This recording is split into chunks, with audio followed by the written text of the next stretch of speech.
Ustaz? Apa kata Ustaz kali ini berbicara seputar lagu dan musik. Apa hukum mendengarkan lagu dan memainkan alat musik dalam Islam? Buya Yahya dari Lembaga Pengembangan Dakwah Al-Bahjah Cirebon menjawab. Baik, kalau kita berbicara tentang musik, maksudnya lagu-lagu yang dengan musik ini ya? Yang dengan musik. Baik, ini kalau kita berbicara ini, Imam Ghazali mengisyaratkan dalam Ihya Ulumuddin, dan tidak pernah ada jawaban seperti yang pernah diisyaratkan oleh Imam Ghazali rahimahullah ta'ala dalam Adabus Sama' ya. Kalau kita berbicara tentang alat musik dan lagu-lagu, kita harus membicarakan tentang 5 hal. 5 hal. Yang pertama adalah urusan nasyid. Bagaimana hukumnya menyenandungkan lagu? Baik. Jawabannya adalah, jika lagu itu bukan kalimat yang jorok, maka hukumnya adalah boleh menyenandungkan syair. Rasulullah punya penyair namanya Hasan bin Thabit. Jadi menyenandungkan syair jelas boleh ya, asalkan syairnya baik untuk menyanjung Rasulullah, untuk memberikan semangat berjuang, semangat belajar, atau hal yang wajar membicarakan tentang keindahan alam, itu wajar. Asalkan bukan sesuatu yang jorok ya. Ini berarti hukumnya hukum lagu itu sendiri adalah boleh. Kemudian siapa yang menyenandungkannya? Ini harus dibahas. Bukan hanya ini halal haram, halal haram. Apalagi kadang-kadang dengan merendahkan orang lain. Haram ini gimana? Wah, di FM ada lagunya. Kadang-kadang ada orang begitu kan? Begitu cepatnya menghukuminya tanpa dilihat dari panjang lebar. Karena ada waktu kita kan ada radio di Cirebon juga. Ada tuduhan dari orang-orang begitu cepatnya mengatakan haram, haram, haram begitu ya. Dari orang-orang yang mohon maaf ya, sebenarnya harus ada mukaddimah di dalam memberikan jawaban. Baik. Yang kedua adalah siapa yang menyenandungkannya. Biarpun itu sholawat Nabi Sallallahu Alaihi Wasallam, akan tapi disenandungkan oleh seorang perempuan lengkot-lengkot ganjen di depan laki-laki, ayo boleh atau tidak? Kan begitu ya. Jadi siapa yang menandungkannya harus jelas. Kemudian yang ketiga adalah di mana tempatnya sholawat Nabi Sallallahu Alaihi Wasallam di depan para pemabuk pezina. Lihat kira-kira bagaimana di diskotik misalnya ada pezina pemabuk. Kira-kira pantas atau tidak? Kan begitu. Yang keempat adalah kapan waktunya. Jangan sampai ngawur, ganggu waktunya, yang rusak orang ya. Bikin orang nggak bisa tidur, nggak bisa istirahat. Ini juga nggak benar, biarpun itu adalah senandung lagu yang bagus. Baik. Setelah itu baru kita berbicara tentang alat musik. Alat musik ini tidak ada hadis yang sahih yang disebutkan oleh para ulama tentang musik, kecuali satu hadis yang diriwayatkan oleh Imam Bukhari, yang hadis sahih, bahwasanya sayati zamanun ala ummati yuhilluna al-hirra wal khamra wal ma'azif. Akan datang suatu masa umatku itu menghalalkan zina, menghalalkan khamr, dan menghalalkan ma'azif. Kita rinci. Kalau haram, orang menghalalkan khamr, jelas keluar dari Islam. Karena khamr dilarang oleh Al-Quran ya, dan hadis Nabi. Zina dilarang oleh Al-Quran. Yang menghalalkan zina dan menghalalkan khamr, maka jelas itu pelanggaran dosa. Terkutuk itu orang, keluar dari Islam. Tapi ma'azif, kenapa ini ditaruh di sini? Apakah ma'azif ada larangan sebelumnya? Tidak ada larangan di dalam Al-Quran. Ma'azif itu apa sih? Alat yang melalaikan, alatullahi. Alat yang melalaikan seperti apa? Jadi kita harus membahasnya rinci dulu ini. Ini para ulama membahas tidak asal haram, halal. Dan ini syarat dari Imam Ghazali rahimahullah dalam Ihya'nya. Bahwasanya misal ma'azif itu apa? Karena tidak pernah ada larangan ma'azif. Kalau masalah khamr dengan zina sudah jelas. Tapi ma'azif ini hukumnya seperti apa? Akhirnya ulama, ya sudah, karena ini dijajar dengan sesuatu yang haram, pasti ini adalah sesuatu yang tidak baik. Akhirnya baik ma'azif itu jadi haram. Tapi tentu haramnya tingkatannya tidak seperti zina sama khamr. Akan tapi keharamannya ini karena apa? Kan bukan larangan ini. Ini tidak ada larangan di sini. Tapi karena dijajar dengan sesuatu yang terlarang menjadi terlarang. Nah, ini ada iktiran di sini, ada karena dibarengkan dengan sesuatu yang haram jadi haram. Jadi nggak ada larangan, nggak ada larangan yang jelas di sini. Kemudian setelah itu, apa itu ma'azif? Jadi dari segi pelarangannya di sini adalah tidak seperti sejelas larangan khamr sama zina. Kemudian ma'azif itu apa? Alat lahu, alat yang melalaikan. Baik, apakah semua alat yang melalaikan itu haram? Ternyata Rasulullah juga memperkenankan dufuf, rebana. Ada sebagian seruling diperkenalkan Rasulullah SAW. Bahkan tidak semua lahu ternyata haram. Bahkan ada 3 lahu yang diperkenankan, bahkan sunnah, yaitu apa? Mudaba'atul mar'ati, mencumbui istrinya, dengan main kuda dan main panah, itu diperkenankan. Dan tidak semua lahu itu haram ternyata. Coba lihat Dunia itu apa? Lahwun malaibun. Dunia itu adalah lahu, tapi ternyata banyak yang halal. Jadi ternyata tidak semua lahu itu adalah haram. Baik, ternyata di sini ada celah. Akan tetapi apapun bentuknya, ternyata ulama mengatakan alat musik itu haram. Tapi haramnya itu dicari taklilnya apa?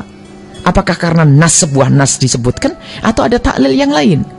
Ternyata ulama, coba Ibnu Hajar membahas dalam kitab Tuhfahnya itu, dan juga para syurah menjelaskan, setelah diteliti dan dilacak, ternyata haramnya di sini ada taklil. Taklilnya apa? Da'bul fusak, karena yang namanya alat musik itu kebiasaannya orang fasik. Kebiasaan orang fasik gimana mereka bisa paham? Sebab begini, yang diamati dari masa ke masa, kalau sudah ada mabuk-mabukan sama zina, biasanya ada alat musiknya, kan begitu ya?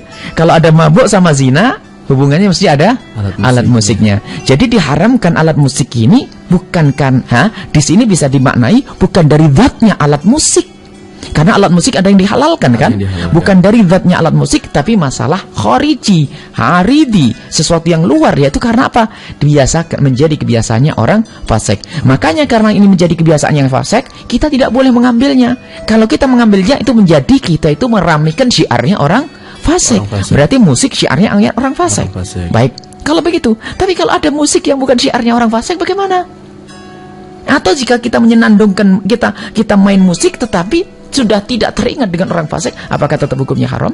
Kalau kita kembalikan kepada taklilnya adalah da'bul fusak, kebiasaannya orang fasik, selagi jenis musik yang tidak membawa kita kepada orang fasik, maka keluar dari hukum yang diharamkan ini.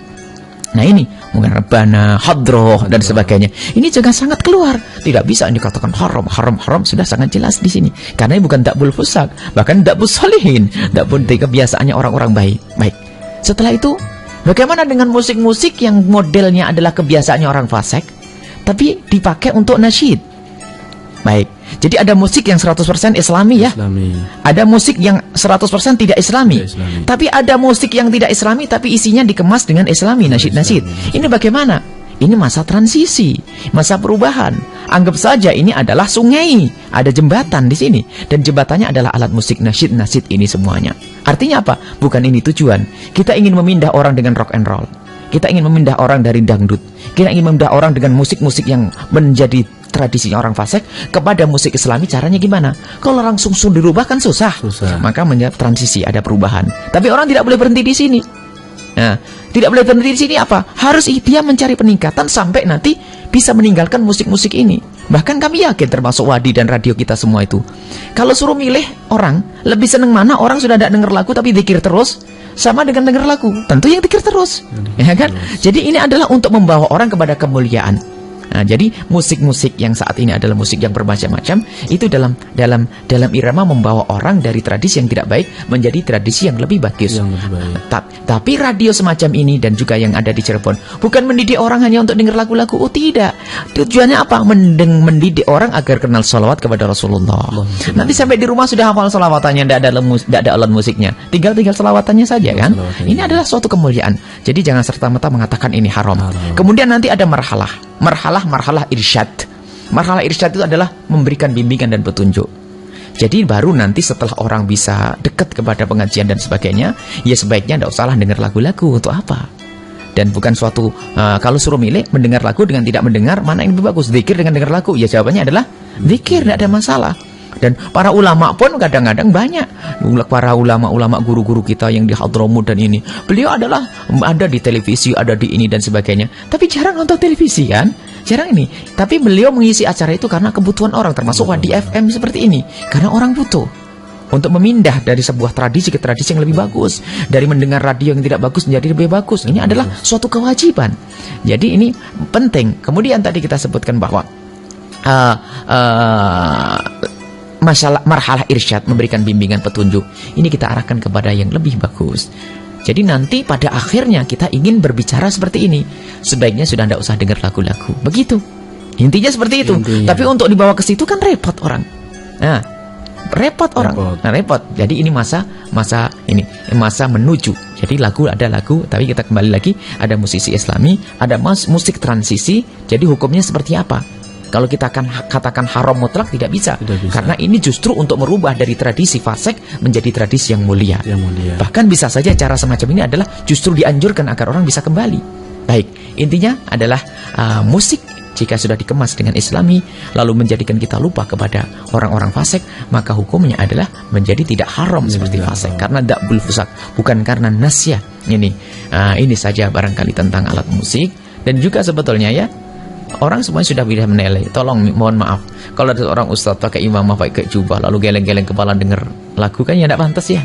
Karena memang sesuatu yang tidak baik. Akan tapi lihat hangat bahwasanya apa yang dilakukan oleh beberapa media Islam dengan lagu-lagu Islami itu dalam upaya untuk memboyong orang-orang dari tradisi yang tidak baik menjadi tradisi yang baik. Ini adalah kemuliaan. Wallahu a'lam bishawab. Tuh, apa kata Ustadz? Apa kata Ustaz?